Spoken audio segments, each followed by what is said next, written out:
दिव्य शक्तियां। मधु और विनोद को बेटी पैदा होती है, लेकिन बेटी पैदा होने के कारण विनोद का मन दुखी हो जाता है। इसलिए वो मधु को बिना बताए बच्ची को पानी में बहा देता है। बहते हुए बच्ची एक गांव के किनारे पहुंच जाती है, जहां के लोग एक ऐसे राक्षस से डरते हैं जिसका आधा शरीर मनुष्य का है और आधा जानवर का। वहां रैमिता नाम की एक औरत उस बच्ची को देख लेती है और पानी से उठा लेती है। ये इतनी सुंदर गुड़िया है, कितना बेरहम होगा वो आदमी जिसने इसे पानी में छोड़ दिया। लगता है भगवान ने इसे मेरे लिए ही भेजा है।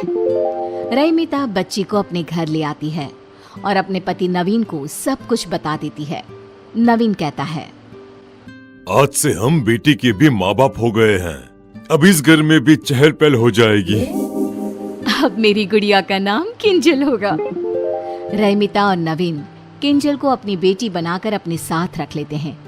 जब रैमिता किंजल के कपड़े बदलती है तो उसकी पीठ पर एक त्रिशूल का निशान देखती है और तुरंत गांव की एक बूढ़ी औरत को बुलाती है और उसे निशान दिखाती है। ये कोई मामूली लड़की नहीं लग रही, इसके अंदर कोई ना कोई दिव्य शक्ति जरूर होगी जो तुम्हें इसके बड़े होने पर पता चलेगी। लगता है ये इस गांव को बचाने के लिए आई है। सालों पहले एक पंडित ने कहा था कि इस गांव को बचाने के लिए एक दिव्य शक्ति आएगी जो इस गांव को राक्षस के प्रकोप से बचा लेगी। ये क्या कह रही हैं आप? मेरी बेटी को इन सब में मत घसीटिए। तुम चिंता क्यों कर रही हो? इसे थोड़ा बड़ा होने दो, फिर तुम सब कुछ खुद ब खुद समझ जाओगी। मुझे समझ में आ गया है, भगवान ने हम दुखियारों के लिए मसीहा भेज दिया है। जो भी है, लेकिन आप ये बात किसी से नहीं कहेंगी। आपको सोहम की कसम है, नहीं तो ये गांव वाले मेरी बच्ची का जीना हराम कर देंगे। बूढ़ी औरत किसी से कुछ नहीं कहती, लेकिन उसकी खुशी साफ दिखाई देती है। हे ईश्वर, तुम्हें आखिर हम दुखियारों पर दया आ ही गई। दिन गुजरने लगते हैं, किंजल बड़ी होने लगती है। दूसरी ओर राक्षस का कहर बढ़ता ही जा रहा था। राक्षस रात के अंधेरे में लोगों को उठाकर ले जाता है और दिन को वो लोग मरे हुए पाए जाते हैं। एक दिन बुढ़िया रात को सोहम के पास जाकर कहती है, बेटा, इस गांव को हमें छोड़ देना चाहिए। वो राक्षस अगर तुम्हें ले जाएगा तो मेरा क्या होगा? मुझ बुढ़िया का तू एक ही तो सहारा है। दादी माँ, देख लेना, मुझे कुछ नहीं होगा। आपका पोता किसी राक्षस से कम नहीं है। पगले ऐसे नहीं बोलते। सोहम सो जाता है और बुढ़िया देखती है कि सोहम के शरीर में कुछ बदलाव आ रहे हैं। उसके हाथों के नाखून किसी दानों की तरह हो रहे हैं और उसके चेहरे पर बाल आ रहे हैं। ये सब देखकर बुढ़िया डर जाती है और सोहम को उठा लेती है। उठते ही सोहम पहले जैसा ही होने लगता है। बुढ़िया सोहम को सब कुछ बता देती है। दादी, ये सब आपका वहम है। आपने उस राक्षस के बारे में इतना सोच लिया कि आपको हर जगह वही दिख रहा है। बुढ़िया को भी लगता है कि ये सब उसकी सोच और डर के कारण है। उधर नवीन एक गाड़ी से टकरा जाता है और उसके पैरों की हड्डियां टूट जाती है। रैमिता किसी तरह उसे अस्पताल में दाखिल करवाती है। उसके ऑपरेशन के लिए पैसों के जुगाड़ करने में लग जाती है, लेकिन जैसे ही किंजल नवीन के पैरों को हाथ लगाती है, नवीन ठीक हो जाता है। तब डॉक्टर कहते हैं, देखिए, अब इन्हें ऑपरेशन की कोई जरूरत नहीं है। आप इन्हें घर पे ले जा सकती हैं। सो स्ट्रेंज, बिना कुछ किए ही आपके हस्बैंड ठीक हो गए। रैमिता को बुढ़िया की बातें याद आने लगती है। किंजल कोई मामूली लड़की नहीं है, इसमें दिव्य शक्तियां हैं, लेकिन मैं अपनी बेटी को उस राक्षस के पास कभी नहीं जाने दूंगी। नवीन घर आ जाता है और अब किंजल जिस भी चीज को हाथ लगाती वो चीज खुद ब खुद ठीक हो जाती। धीरे धीरे किंजल की शक्तियां लोगों की नजर में भी आने लगती है। एक रोज किंजल के जन्मदिन पर बुढ़िया सोहम के साथ रैमिता के घर आती है। तब रैमिता कहती है, अम्मा जी, अब तो खाकर ही जाइएगा, ऐसे मैं नहीं जाने दूंगी आपको। मैं सोच रही थी क्यों ना किंजल का रिश्ता सोहम से तय कर दो तुम, फिर तुम्हारी किंजल तुम्हारे नजर के सामने ही रहेगी।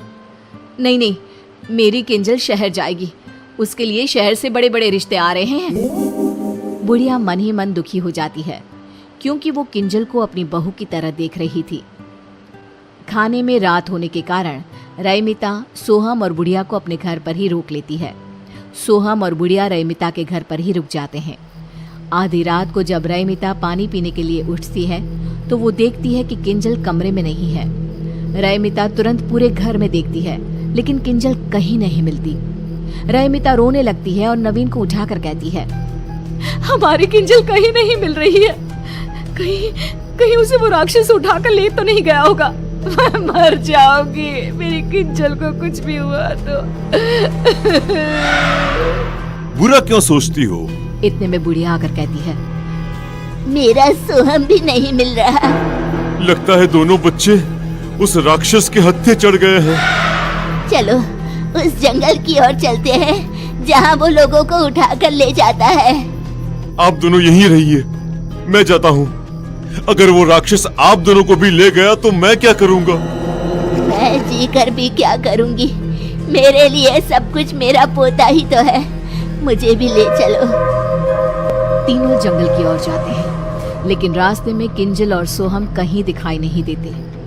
बुढ़िया सोहम सोहम चिल्लाती जंगल में चली जाती है और देखती है कि किंजल भाग रही है और राक्षस उसके पीछे है। किंजल, मेरी बच्ची, तुझ में दिव्य शक्तियाँ है, तू इस राक्षस को मार सकती है और मेरे सोहम को बचा सकती है बेटा। मुझे कुछ समझ में नहीं आ रहा दादी माँ। नवीन और रईमिता भी किंजल की आवाज सुनकर जंगल में घुस जाते हैं। रईमिता किंजल के पास चली जाती है और राक्षस गुर्राते हुए तेजी से किंजल की ओर बढ़ने लगता है। मेरी बेटी को छोड़ दे, चाहे मेरी जान ले ले। राक्षस रईमिता को मारने आता है और किंजल अपनी माँ को बचाने के लिए चाकू राक्षस को मार देती है। राक्षस गुर्राने लगता है और जमीन पर गिर जाता है। अब मेरा सोहम भी मिल जाए बस। मैं कहती थी ना रईमिता, किंजल में दिव्य शक्ति है जो इस राक्षस को मार सकती है। राक्षस का शैतानी रूप गायब हो जाता है और वो अपने असली रूप में, जो कि सोहम का है, उसमें आ जाता है। सोहम, इन सब के पीछे तुम थे? नहीं, ये सोहम नहीं है। सोहम को राक्षस ने अपने वश में कर लिया था। हर 21 साल में वो अपना शरीर बदलता है। इस बार वो सोहम को चुनने वाला था। किंजल, तुम ना होती तो मैं बुढ़िया अपना आखिरी सहारा भी खो देती। गांव राक्षस की कहर से मुक्त हो जाता है और किंजल की शादी सोहम से हो जाती है।